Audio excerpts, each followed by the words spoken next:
ನಮಸ್ಕಾರ. ಎಲ್ರಿಗೂ ಗೊತ್ತಿರೋ ಆದ್ರೆ ಯಾವಾಗ್ಲೂ ಹೊಸದಾಗಿ ಕಾಣೋ ಒಂದು ಕಥೆಯನ್ನ ಇವತ್ತು ವಿಶ್ಲೇಷಣೆ ಮಾಡೋಣ. ಇದು ಸ್ನೇಹ, ದ್ರೋಹ ಮತ್ತು ಎಲ್ಲಕ್ಕಿಂತ ಹೆಚ್ಚಾಗಿ ಸಮಯ ಪ್ರಜ್ಞೆಯ ಕಥೆ. ಇದು ಕೇವಲ ಪ್ರಾಣಿಗಳ ಕಥೆಯಲ್ಲ, ಬದಲಿಗೆ ಅಪಾಯ ಎದುರಾದಾಗ ನಮ್ಮ ಬುದ್ಧಿವಂತಿಕೆಯೇ ಅತಿ ದೊಡ್ಡ ಅಸ್ತ್ರ ಅನ್ನೋದಕ್ಕೆ ಒಂದು ಅದ್ಭುತ ಉದಾಹರಣೆ. ಈ ಇಡೀ ಕಥೆಯ ತಿರುಳೇ ಒಂದು ಪ್ರಶ್ನೆಯಲ್ಲಿದೆ. ಒಂದು ಮಾರಣಾಂತಿಕ ಪರಿಸ್ಥಿತಿ ಬಂದಾಗ ದೈಹಿಕ ಶಕ್ತಿ ಗೆಲ್ಲುತ್ತಾ ಅಥವಾ ಚಾಣಾಕ್ಷ ಮನಸ್ಸು ಗೆಲ್ಲುತ್ತಾ? ಈ ಕಥೆ ಮುಗಿಯುವಷ್ಟರಲ್ಲಿ ಇದಕ್ಕುತ್ತರ ಸ್ಪಷ್ಟವಾಗಿ ಸಿಕ್ಕಿರುತ್ತೆ. ಸರಿ, ನಮ್ಮ ಕಥೆಯ ಮೊದಲ ಭಾಗಕ್ಕೆ ಬರೋಣ. ಒಂದು ಅಸಂಭವ ಸ್ನೇಹ. ಈ ಕಥೆ ಶುರುವಾಗುವುದೇ ಸುಂದರವಾದ ಹರಿಯೋ ನದಿಯ ತಟದಲ್ಲಿ. ಇಲ್ಲಿ ಇಬ್ಬರು ವಿಚಿತ್ರ ಸ್ನೇಹಿತರ ನಡುವೆ ಒಂದು ಅದ್ಭುತವಾದ ಬಂಧ ಶುರುವಾಗುತ್ತೆ. ಅವರ ಸ್ನೇಹದ ಅಡಿಪಾಯ ಏನಪ್ಪಾ ಅಂದ್ರೆ ತುಂಬಾನೇ ಸರಳವಾಗಿತ್ತು. ಕೋತಿಯ ಉದಾರತೆ. ಪ್ರತಿದಿನ ಮರದಲ್ಲಿರೋ ಸಿಹಿಯಾದ ಹಣ್ಣುಗಳನ್ನ ಕಿತ್ತು ಕೆಳಗಿರೋ ಮೊಸಳೆಗೆ ಹಾಕ್ತಿತ್ತು. ಕೋತಿಯ ಈ ದಯೆ ಅವರಿಬ್ಬರ ನಡುವೆ ಒಂದು ದೃಢವಾದ ದೈನಂದಿನ ಸ್ನೇಹವನ್ನೇ ಕಟ್ಟಿತ್ತು. ಕೇಳಿದ್ರಲ್ಲ, ಕೋತಿಯ ಈ ಮಾತುಗಳಲ್ಲಿ ಅದರ ಮುಗ್ಧತೆ ಮತ್ತೆ ನಿಷ್ಕಲ್ಮಶ ಸ್ವಭಾವ ಎದ್ದು ಕಾಣುತ್ತೆ. ಇಲ್ಲಿ ಯಾವ ನಿರೀಕ್ಷೆನೂ ಇಲ್ಲ, ಕೇವಲ ಶುದ್ಧ ಸ್ನೇಹ ಮತ್ತೆ ಹಂಚ್ಕೊಳ್ಳೋ ಖುಷಿಯಷ್ಟೇ.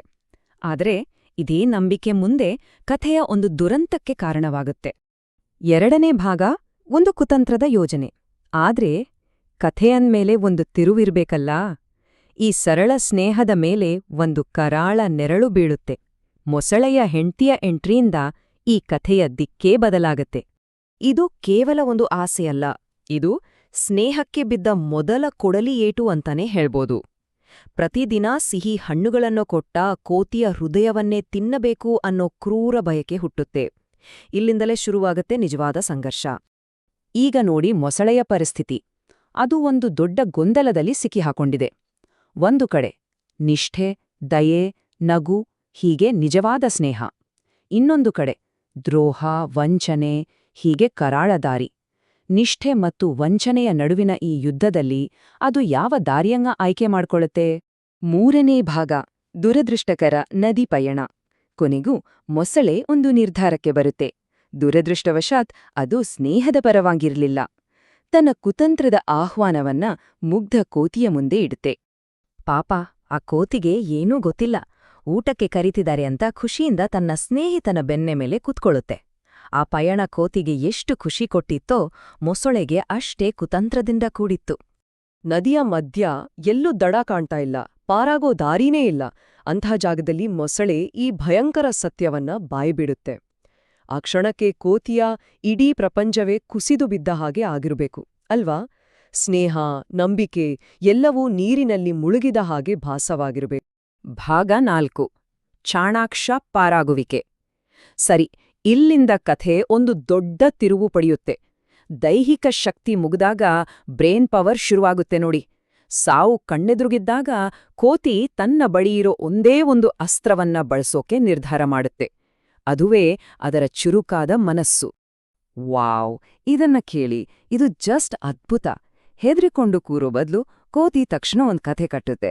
ಅದು ಎಂಥ ಕಥೆ ಅಂದ್ರೆ, ನಂಬೋಕೆ ಅಸಾಧ್ಯವಾದ್ರೂ ಮೂರ್ಖ ಮೊಸಳೆಯ ದುರಾಸೆಗೆ ಕರೆಕ್ಟಾಗಿ ಸ್ಯೂಟ್ ಆಗೋ ಥರ. ನನ್ನ ಹೃದಯವನ್ನ ಮರದಲ್ಲೇ ಬಿಟ್ಟು ಬಂದಿದ್ದೀನಿ ಅನ್ನೋ ಕಲ್ಪನೆ ಅದು ಮೊಸಳೆಯ ಆಸೆಯನ್ನ ಇನ್ನಷ್ಟು ಕೆರಳಿಸುತ್ತೆ. ನೋಡಿ, ಕೋತಿಯ ಪಾರು ಆಗಿದ್ದು ಸುಮ್ಮನೆ ಅಲ್ಲ, ಅದೊಂದು ಪಕ್ಕಾ ಸ್ಟ್ರಾಟಜಿ. ಅದನ್ನ ನಾವು 4 ಸಿಂಪಲ್ ಸ್ಟೆಪ್ಸ್ ಆಗಿ ನೋಡಬಹುದು. ಮೊದಲನೆಯದು, ಗಾಬರಿಯಾಗ್ಬಾರ್ದು, ಶಾಂತವಾಗಿರ್ಬೇಕು. ಎರಡನೇದು, ಎದುರಿಗಿರೋ ನಂಬೋ ಥರ ಒಂದು ಸುಳ್ಳು ಹೇಳಬೇಕು. ಮೂರನೇದು, ಅವರ ದುರಾಸೆಯನ್ನೇ ನಮ್ಳೆ ಅನುಕೂಲವಾಗುವಂತೆ ಬಳಸ್ಕೊಳ್ಬೇಕು.